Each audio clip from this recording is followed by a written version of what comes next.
On this episode of China Uncensored, to understand why Falun Gong was persecuted, we're going back to Tiananmen Square.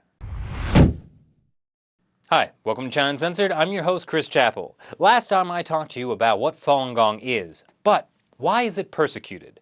A lot of people think it's because the CCP was afraid of Falun Gong, or that the practice had grown too large, but that's actually not true.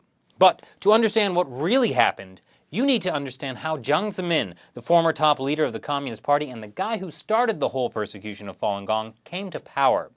Now, in case you didn't know, politics in China is a fairly dangerous game. In China, you're either rising in power or getting purged. And when you're at the top, that just means everyone else is gunning for you. Case in point, these two guys, Yaobang and Zhao. China was just emerging from the decade of horror that was the Cultural Revolution. Deng Xiaoping, the guy in charge at the time, began a policy of reform and opening up. In other words, China was allowed to have an economy again. If you ever have trouble remembering his name, just think, with economic reforms, this guy didn't want Chinese people to ever be done shopping. Now, Deng called Hu and Zhao his left and right hands. Together, they implemented Deng's economic reforms. But they had their eye on some political reforms as well.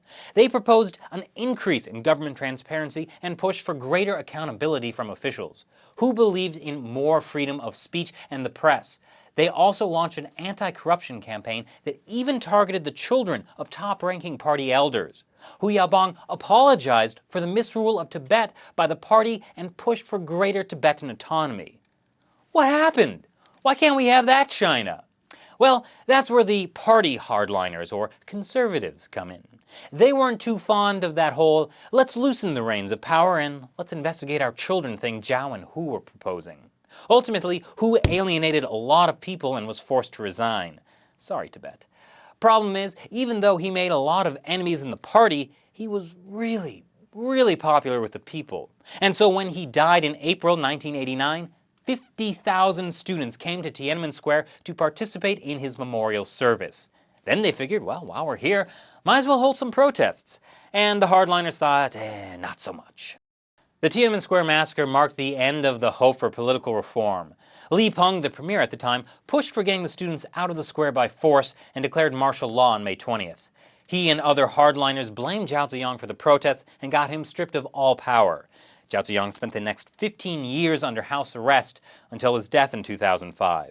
But now there was a problem. I mean, besides the pile of corpses in the streets of Beijing. Zhao was supposed to be Deng's successor.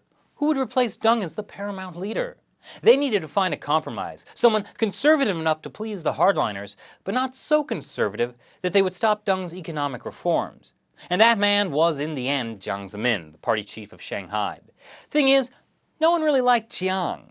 Nowadays, the Chinese youth lovingly refer to Jiang as haha. That's because he kind of looks like a toad, which in Chinese is hama. So they just changed a letter and turned him into a living joke. And that's about as much respect people had for him back then, too. Since he was from Shanghai, he had a very small power base in Beijing. The Beijing clique, as it came to be known, was led by Beijing Mayor Chen Shitong, who became Jiang's political rival. It was even believed that a prominent military general and his brother, the President of China, were plotting a coup against him. That was only stopped when Deng Xiaoping, who was still wielding real power behind the scenes, forced the president to retire and gave the position to Jiang, making him both the head of the Communist Party and the quote-unquote President of China, a tradition that carries on to this day. That's not to say Deng liked Jiang either. During his famous southern tour in 1992, he specifically stopped by Shanghai, Jiang's power base, and said the pace of economic reform wasn't fast enough, and that central leadership, in other words Jiang, was to blame. That was also right around the time Deng appointed Jiang's successor, Hu Jintao, who would replace Jiang at the 2002 National People's Congress. Hu Jintao was the man Deng really wanted to carry on his policies. So Jiang had until Hu came to power to create for himself a power base, or else possibly face the kind of political purge that befell so many others. So he started purging all the other jerks that got in his way. First up was Chen Shitong, who was thrown out of office in 1995 after a corruption investigation and then sentenced to 16 years in jail. His son was also sentenced. By the way, you'll want to remember that whole corruption investigation as a ploy to take out your political rivals. It kind of happens a lot. However, because Jiang focused all his energies on internal political struggles, China wasn't in such great shape. Systemic government corruption, a surge in organized crime, unemployment, environmental destruction, and an ever-growing wealth gap threatened the regime's grip on the country. Whoa, I'm getting déjà vu. So, what did Jiang do?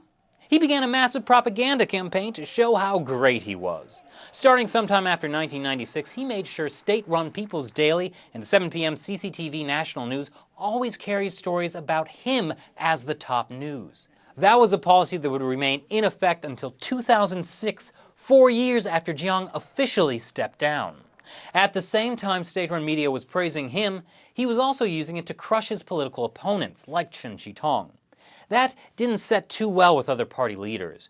Using the media to smash political rivals and promote a personality cult was something that fell out of favor after Mao Zedong kind of used it to ignite the chaos of the Cultural Revolution, so it was pretty frowned upon in the Deng Xiaoping era.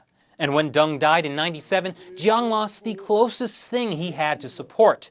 So as the 1990s were coming to a close, Jiang's position looked shakier than ever. Jiang needed something that would cement his power after retirement. And in China, there's one way for that to happen. Control the police, control the army. But how is he going to do that? On April 25th, 1999, Jiang got his answer.